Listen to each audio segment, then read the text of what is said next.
नमस्कार मंडळी, मी आपला डी एन साबळे, स्वागत प्रॉपर्टीज। मी आज आपल्याला हिरानंदिनी मॅडोजला 3 BHK fully furnish flat 3 BHK दाखवतोय।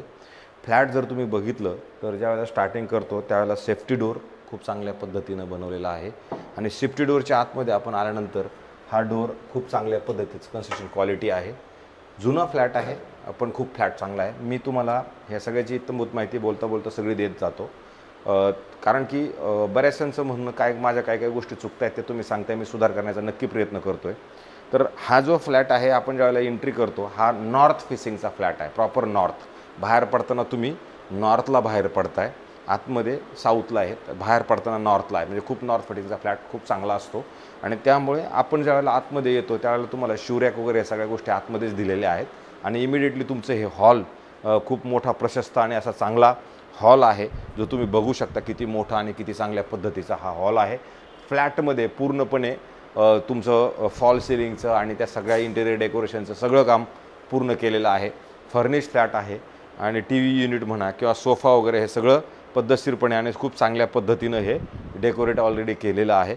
आणि ज्यावेळेला तुमच्या फ्लॅटमधनं तुम्ही ह्या साईडला येणार त्यावेळेला तुमचं हा पूर्णपणे मोकळा व्ह्यू तुम्हाला आहे। तुमच्या आतमधल्याच काही बिल्डिंग्स आहेत ज्या तुम्हाला दिसतात, पण व्ह्यू खूप चांगला आहे। तुम्हाला इकडे तुमच्या बिल्डिंग कॉम्प्लेक्सच्या आतमधली जी गार्डन आहे ती गार्डन तुम्हाला प्रॉपरली खाली दिसते। आणि अशा पद्धतीचा हा हिरानंदिनी मॅडोजचा खूप चांगल्या पद्धतीचा फ्लॅट। आणि ज्यावेळेला तुमचं हे TV युनिट समजा ह्या सगळ्या गोष्टी जर पूर्ण होतात त्यावेळेला तुमचं मोठं असं डायनिंग स्पेस तुम्हाला मिळतो। तो खूप मोठा आणि प्रशस्त असा डायनिंग स्पेस आहे। याला एक हात पेंटिंगची किंवा साफसफाईची नक्की गरज आहे। साफसफाई केली तर आपण इमिडिएटली ह्या घरामध्ये राहायला शिफ्ट करू शकतो। आणि अशा पद्धतीचा हा डायनिंग स्पेस आहे खूप मोठा। आणि त्याच्यानंतर तुमचं सगळ्यात मोठं ह्याच्यात परत हे किचन येतं। किचनची साईज जरी तुम्ही बघितली तर तुम्हाला अप्रतिम आणि मोठी साईज वाटेल, कारण की किचनची साईज खूप मोठी। दोन साईडला तुम्हाला ह्या साईडला प्लॅटफॉर्म आहे आणि ह्या साईडला तुमचं जर बघितलं तर डिशवॉशर किंवा मग त्या सगळ्या गोष्टी इकडून लावलेल्या आहेत। आणि ठीक किचनच्या बॅक साईडला तुम्ही साईडलाच आलात तर इथे खूप मोठा स्टोरेजचा स्पेस आहे जो तुम्ही बघू शकता। इथे तुम्ही किती मोठं स्टोरेज म्हटलं तरी इथे तुम्ही स्टोरेज तुमचे डाळी हे ते सगळ्या गोष्टी तुम्ही ह्या स्टोरेजमध्ये ठेवू शकता। आणि ज्या वेळेला आपण ह्या किचनमधनं बाहेर पडू त्यावेळेला इकडे ड्राय स्पेस आहे, जो ड्राय बाल्कनी तुम्ही त्याला म्हणू शकता। ड्राय बाल्कनीला तुम्हाला इतकी मोठी जागा आहे की तुमचे असणारे कपडे वगैरे पण तुम्ही इथले इथेच वाळायला घालू शकता।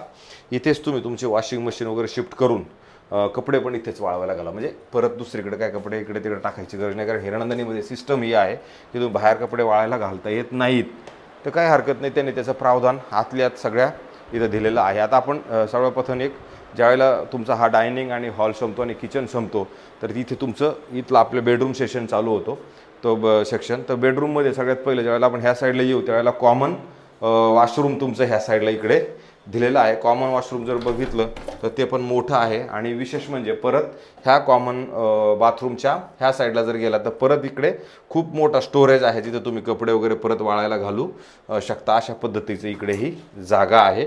म्हणजे थोडक्यात मला तुम्हाला हे सांगायचं की इकडे यांनी काय केलेलं आहे, जे 3 बाथरूम आहेत त्या तिन्ही बाथरूमच्या 2 बाथरूमला खूप मोठा असा स्पेस आहे जो वेगळ्या वेगळ्या पद्धतीचे तुमचं सामान म्हणा, स्टोरेज म्हणा किंवा कपडे वाळायला घालायला तुम्ही ठेवू शकता। आणि आता हा आपला गेस्ट बेडरूम आहे, तर गेस्ट बेडरूमची साईज पण जर बघितली तर मोठी आणि प्रशस्त आहे। आणि ज्यावेळेला इकडनं पण तुमचा ह्या बेडरूमचा पण व्ह्यू आहे, तो व्ह्यू जर बघितला तर हा मोकळा व्ह्यू तुमच्या बिल्डिंगचाच आहे, पण तो गारवा तुम्हाला थोडंसं इकडनं जाणवतो नक्की।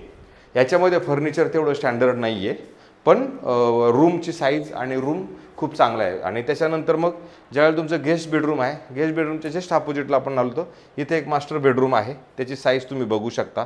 ह्याच्यामध्ये पण बेड आणि वॉलड्रॉप तुम्हाला इथं सेट आहेत। आणि त्याच्यानंतर काय आहे, हे जे घर आहे ह्या साईडला ज्याचा व्ह्यू जर बघितला तर ह्याचा व्ह्यू तुम्हाला प्रॉपरली क्रिक व्ह्यू पण दिसतोय।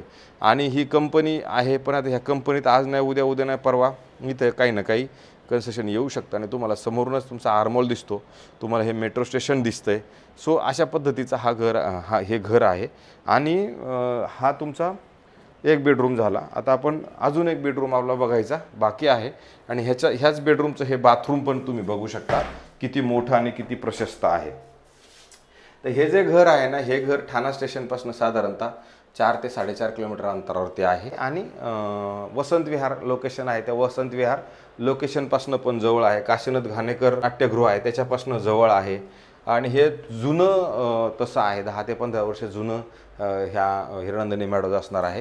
हिरनंदिनी मॅडोज डेव्हलपर खूप मोठा आहे, हिरनंदिनी बिल्डर आहे, त्याच्यामुळे त्याच्यात काय वाद नाही. आता हे आपलं शेवटचं ते बाथरूम आहे. बाथरूमच्या परत तुम्हाला सांगितल्याप्रमाणे जर आपण ह्या साईडला गेलं तर तुम्हाला परत इकडे मोठ्या बाथरूम सहित इकडे पण स्टोरेजसाठी जागा दिलेली आहे. तर हिरनंदिनी मेडोज जे आहे ते सगळ्यांना तसं खूप आवडतं आणि इथे प्रत्येक माणसाचं स्वप्न असतं की बाबा हिरनंदिनीत मला राहायला जायचं आहे. आपला हा फ्लॅट तसा रिसेलच आहे पण फुल्ली फर्निश आहे. ह्याचा कार्पेट तुम्हाला जर बघितलं तर साधारणतः 1100 कार्पेटचं ह्या 3 BHK फ्लॅट असणार आहे.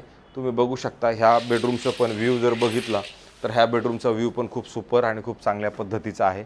इकडनं तुमच्याच कॉम्प्लेक्समधल्या गार्डनिंगचा जो पार्ट आहे तो दिसतो.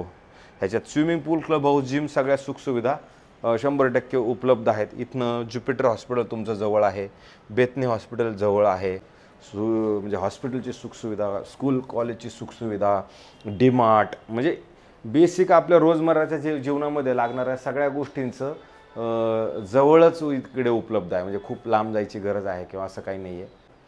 तर हा जो फ्लॅट तुम्हाला बघायचा असेल तर मी तुम्हाला हा फ्लॅट नक्की दाखवू शकतो. आणि याची जी किंमत आहे साधारणतः जर तुम्ही किमतीचा याचा विचार जर केला तर ह्याचं जे कोटिंग आहे हे 3,20,00,000 रुपये यांनी ह्या फ्लॅटसाठी कोट केलेली अमाऊंट आहे.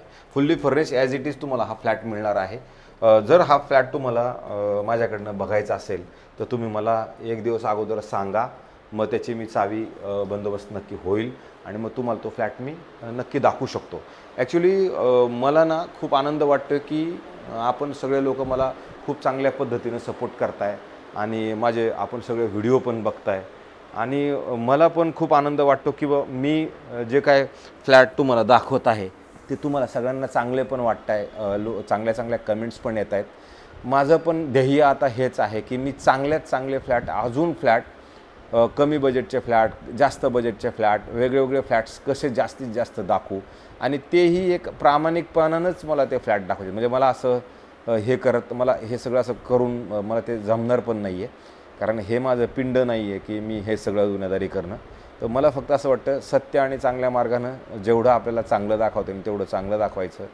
त्यांच्या किमती चांगल्यात चांगल्या कशा होतील त्या किमती चांगल्यात चांगल्या आपण सांगून तुमच्या बजेटमध्ये कुठून कसं काय लोकांचं कसं याच्यातनं भलं होईल, मग ह्याच्या पाठीमागचा माझा हा उद्देश आहे. मला असं वाटतं ज्या पद्धतीनं तुम्ही मला आता सगळे सपोर्ट करताय, आमचे तुम्ही सभासद व्हा, मेंबर व्हा, सबस्क्रायबर वगैरे करा जेणेकरून मला पण थोडंसं बरं वाटेल की मी काहीतरी करतोय ते तुमच्यापर्यंत चांगल्या पद्धतीनं पोहोचते. तर तो तास थांबतो मी, अजून परत खूप चांगले चांगले व्हिडिओ आणण्याचा प्रयत्न करतो आहे. आता मी परत नव्या दमानं, नव्या जोशानं, आताच आपले इलेक्शन्स पण झालेत तर त्याच्यामुळे आता मी परत चांगल्या चांगल्या पद्धतीनं काम करणार आहे. तुर्तास थांबतो. मला मदत करा हीच मी सगळ्यांकडून अपेक्षा बाळगतो आणि माझे व्हिडिओ बघत राहा. मला चांगलं वाटते. तुमच्या सगळ्यांच्या खूप कमेंट्स चांगल्या चांगल्या येतात. मी सगळ्यांचे सविस्तर एकदा सगळ्यांनीच कोण काय बोलले ते सगळ्यांचे उत्तरं पण मी देणार आहे. तुर्तास थोडं थांबतो. जय हिंद, जय महाराष्ट्र.